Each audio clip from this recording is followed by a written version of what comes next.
सीकर से बड़ी खबर है।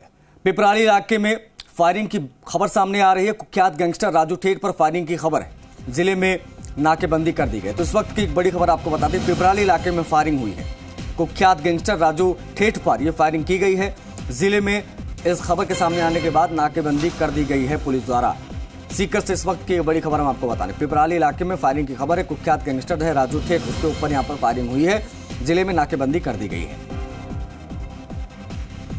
अशोक शेखावत हमारे सहयोगी ज्यादा जानकारी के साथ फोन लाइन पर जुड़ गए। अशोक, कब की ये घटना है जब फायरिंग हुई है, क्या अपडेट है इस पूरे मामले में?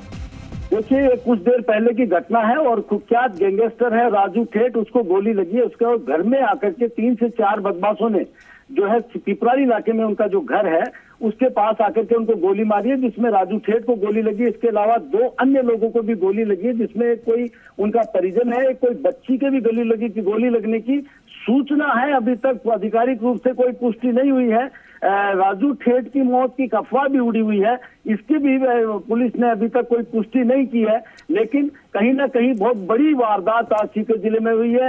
राजू ठेठ जो है और लॉरेंस बिश्नोई के बीच में काफी लंबे समय से अदावत चलती आ रही थी और उसका परिणाम था कि आज राजू ठेठ को उसके घर में घुसकर गोली मारी गई है। जी, मतलब अशोक, की संभावना है इसकी पूरी की लॉरेंस गैंग की तरफ से, लॉरेंस बिश्नोई गैंग की तरफ से यह वारदात हो सकती है?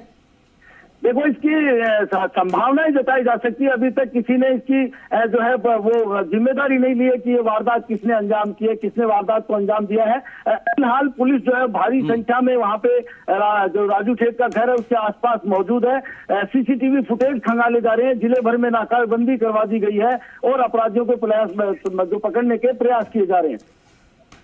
तो कितने लोग इसमें घायल हो? क्या घर में घुसकर फायरिंग हुई है? और अगर घर में घुसकर फायरिंग हुई है तो क्या आसपास के लोगों ने देखा कि किस तरीके से पूरी वारदात दी? कहीं से कोई बयान, प्रतिक्रिया आ रही है? कोई प्रत्यक्षदर्शी? अभी तक कोई प्रतिक्रिया नहीं आई है। बताया जा रहा है कि 4 से 5 लोग आने की बात बताई जा रही है कि 4 से 5 लोग पैदल चल करके आए हैं और राजू ठेठ के घर में घुसने के बाद में राजू ठेठ को गोली मारी है। और बीच बचाव में कहीं ना कहीं जो ऐसा कयास लगाया जा रहा है कि एक व्यक्ति को भी गोली लगी है, पैर में गोली लगी है, एक कोई बच्चे के भी गोली लगने की खबर है जिसकी पुष्टि नहीं की जा रही है। लेकिन 3 जनों को गोली लगने की बात सामने आ रही है। ये कुख्यात गैंगस्टर राजू ठेठ का जरा इतिहास बताइए, इसका क्या हिसाब किताब रहा है?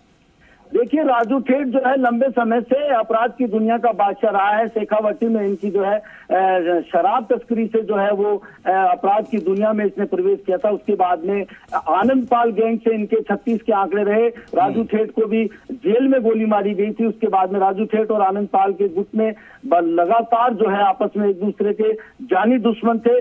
बीच में आनंदपाल का एनकाउंटर हो गया। उसके बाद लॉरेंस बिश्नोई जो आनंदपाल गैंग के गुर्गे थे वो लॉरेंस बिश्नोई गुट में शामिल हो गए। तभी से जो है दोनों गुटों के बीच में अब लॉरेंस बिश्नोई की गैंग के साथ में आनंदपाल के जो लोग थे वो जुड़ गए थे। उसके बाद से ये दोनों जो है गैंगस्टर है, इनके बीच में जो है आपस में रंजिश चल रही थी।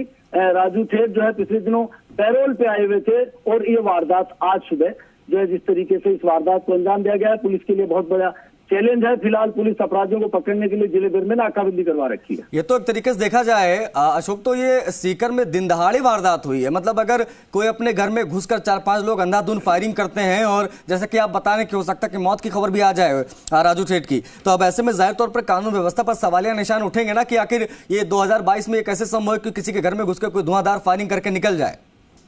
देखिए, शेखावटी अंचल में जो है अपराध की जो अगर बात करें तो शराब तस्करी से लेकर के ही ये जो अपराध के सबसे ज्यादा मामले हैं। उसके बाद से ये राजू ठेठ और कई इस तरीके की गैंग थी। सुभाष बराल गैंग में थे इनके। उसके बाद में आनंदपाल के साथ में चले गए। तो इन गैंग के बीच में धंधे और फिरौती वसूली की, जमीनों को लेकर के जो विवाद होते थे, इन्हीं चीजों को लेकर के आपस में रंजिश चलती रही थी और रंजिश का ये परिणाम था। एक यहाँ से गैंगस्टर जो है अनुराधा रही है जो आनंदपाल गैंग की सदस्य थी। इन सभी गैंगों के बीच में आपस में ये जो जमीनों के विवाद, फिरौती मामले के हैं, इसके अलावा जो शराब तस्करी के मामले थे, इन्हीं को लेकर के हमेशा रंजिश चलती रही है। बहुत शुक्रिया आपका अशोक तमाम जानकारियों के लिए। तो अशोक हमें सहयोगी जो बता रहे थे आखिर जो कुख्यात गैंगस्टर राजू जिसके ऊपर ये फायरिंग हुई है उसका क्या इतिहास रहा, साथ ही साथ में पुलिस इस मामले को किस तरीके से देख रही है। दिन दहाड़े यहाँ पर फायरिंग हुई है।